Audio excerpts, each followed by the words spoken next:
સરદાર વલ્લભભાઈ પટેલનું નામ સાંભળતાની સાથે જ જાણે કે આપણે એક પ્રકારનો ગર્વ અનુભવીએ છીએ। સરદાર વલ્લભભાઈ પટેલ એક અજોડ પ્રતિભા હતા। આપણા લોક લાડીલા અને આઝાદીની ચળવળમાં મહત્વનો ભાગ ભજવનાર સરદાર વલ્લભભાઈ પટેલને આપણે આજે આટલા વર્ષો પછી પણ ભૂલી શકીએ તેમ નથી, કેમ કે તેમને જે અમૂલ્ય યોગદાન આપ્યું છે આપણા દેશ માટે તેને આપણી કેવી રીતે ભૂલી શકીએ।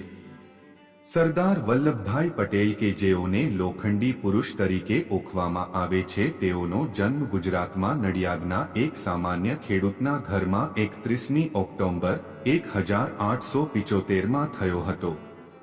તેમના માતા પિતા ખૂબ જ ધાર્મિક હતા। વલ્લભભાઈએ તેમનું શિક્ષણ ગુજરાતીમાં જ લીધું હતું। ત્યારબાદ તેઓ 1910માં વકીલાત માટે ઇંગ્લેન્ડ ગયા હતા। 1913માં તેઓને વકીલની પદવી મળ્યા બાદ ભારત પાછા ફર્યા હતા। ત્યારબાદ તેઓ ગાંધીજીથી પ્રભાવિત થઈને આઝાદીની ચળવળ માટે તેમની સાથે જોડાઈ ગયા હતા। ગાંધીજી અને સરદાર વલ્લભભાઈનો સંબંધ ગુરુ શિષ્ય જેવો હતો। વલ્લભભાઈને ખેડૂતો પ્રત્યે ખૂબ જ પ્રેમ હતો, તેથી તેઓએ ખેડૂતો માટે ખૂબ જ સારા કાર્યો કર્યા હતા। જ્યારે 1928માં સરકારે ખેડૂતો પર જમીનને લગતો ટેક્સ નાખ્યો ત્યારે તેઓએ ખેડૂતોને સત્યાગ્રહ માટે તૈયાર કર્યા અને તે ટેક્સ ભરવાની મનાઈ કરી દીધી। તેઓએ ખેડૂતો સાથે મળીને બારડોલી સત્યાગ્રહ કર્યો હતો। તેથી સરકારે વલ્લભભાઈને અને ખેડૂતોને પણ જેલમાં પૂરી દીધા હતા।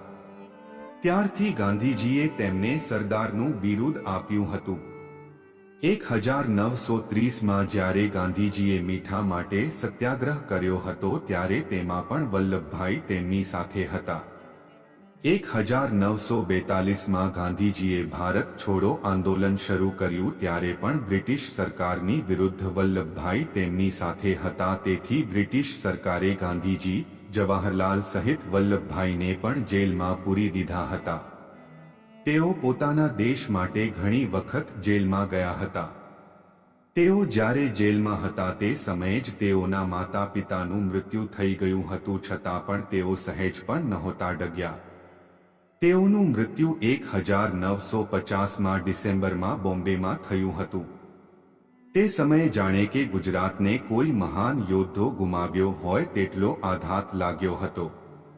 ગુજરાતમાં આવા મહાન પુરુષો પહેલા પણ હતા અને આજે પણ છે અને હંમેશા થતા આવશે, પણ બીજા સરદાર વલ્લભભાઈ પટેલ ક્યારે મળશે તે ખબર નથી।